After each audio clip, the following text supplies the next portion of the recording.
हम आह भी करते हैं तो हो जाते हैं बदनाम, वो कत्ल भी करते हैं तो रहते हैं गुमनाम। इस शेर को सुनने के बाद क्या आप कुछ सोचने लगेंगे? क्या आपकी आंखों के सामने कुछ जाने पहचाने चेहरे घूमने लगे?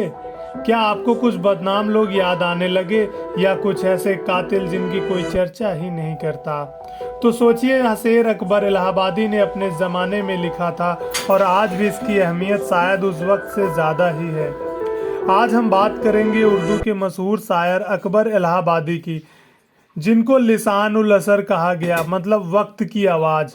अकबर इलाहाबादी हिंदुस्तानी तहजीब के एक ऐसे कलमकार थे जिनकी शायरी में हास्य व्यंग्य के अलावा इनकलाब, इश्क और हिंदू मुस्लिम एकता की शानदार मिलावट देखने को मिलती है। अकबर साहब ने अपने दौर में आवाम की आवाज़ को अपनी नज्म और गज़लों का हिस्सा बनाया। उन्होंने छोटी छोटी चीज़ों पर बेहद मजाकिया और अलग अंदाज में लिखा है। 16 नवंबर 1846 को इलाहाबाद के बारा में जन्मे अकबर इलाहाबादी का पूरा नाम सैयद अकबर हुसैन रिजवी था। रेलवे के इंजीनियरिंग डिपार्टमेंट में क्लर्क के पद पर काम किया और बाद में वह वकील भी बने। उन्होंने वकालत का तजुर्बा लेने के बाद वकीलों के लिए एक शेर लिखा। पैदा हुआ वकील तो शैतान ने कहा, लो आज हम भी साहिबे औलाद हो गए। अकबर इलाहाबादी के बारे में कहा जाता है कि वो पारस्परिक होते हुए भी बागी थे। उन्होंने अपने दौर के दूसरे कलमकार से खुद को अलग करते हुए शेर कहने का नया ढंग अपनाया। वहीं स्कूल जाने को मस्जिद जाने से बेहतर बताने की हिमाकत की। उनकी उर्दू गज़लों में अंग्रेजी अल्फाज का बेहद खूबसूरत प्रयोग देखने को मिलता है।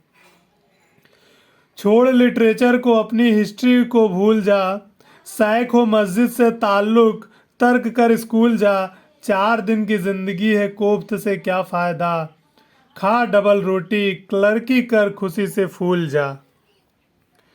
अकबर इलाहाबादी हास्य और व्यंग्य के उस्ताद के रूप में पहचाने जाने वाले अकबर इलाहाबादी ने अंग्रेजी हुकूमत के दौर में इनकलाबी शायरियाँ भी की। उनके कलम की स्याही में कभी दहशत नहीं नजर आई।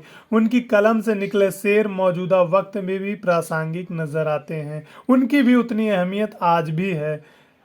कौम के गम में डिनर खाते हैं हुक्काम के साथ, रंज लीडर को बहुत है मगर आराम के साथ। अकबर इलाहाबादी को आम बेहद पसंद था। उन्होंने अपने एक दोस्त मुंशी हुसैन के नाम खत लिखा और उसमें आम भेजने की दरख्वास्त की। नामा न कोई यार का पैगाम भेजिए, इस फसल में जो भेजिए बस आम भेजिए, ऐसा जरूर हो कि उन्हें रख के खा सकूं, पुख्ता के अगरचे 20 तो 10 आम भेजिए। मालूम ही है आपको बंदे का एड्रेस, सीधे इलाहाबाद मेरे नाम भेजिए। ऐसा ना हो कि आप ये लिखें जवाब में, तामील हो गई पहले मगर दाम भेजिए। साल 1919 का वो दौर, हिंदुस्तान में खिलाफत आंदोलन शुरू हुआ। भारत के हिंदू और मुसलमानों के रिश्तों में दरार आनी शुरू हो गई। ऐसे वक्त में अकबर इलाहाबादी ने आवाम में एकता लाने के लिए कुछ लाइनें लिखी। हिंदू व मुस्लिम एक हैं, दोनों एशियाई हैं, हम वतन हम जुबान व हम किस्मत, क्यों ना कह दूं कि भाई भाई हैं।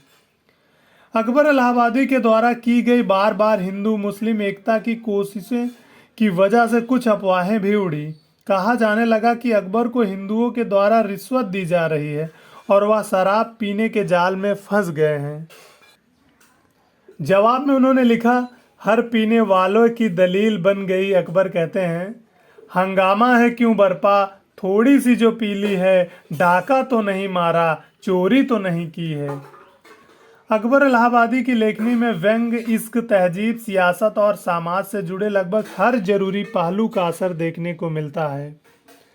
हया से सर को झुका लेना, अदा से मुस्कुरा देना, हसीनों को भी कितना सहल है बिजली गिरा देना, दुनिया में हूँ दुनिया का तलबगार नहीं हूँ, बाजार से गुजरा हूँ खरीदार नहीं हूँ। अकबर दबे नहीं किसी सुल्तान की फौज से, लेकिन शहीद हो गए बीवी की नौज से। जिस तरह से अकबर इलाहाबादी की शायरी में हर तरह का कलेवर नजर आता है, उसी तरह से उनकी निजी जिंदगी के किस्से भी काफी दिलचस्प हैं। एक बार कोलकाता की मशहूर गायिका गौहर जान इलाहाबाद आई तो वह अकबर साहब से मिलने गई।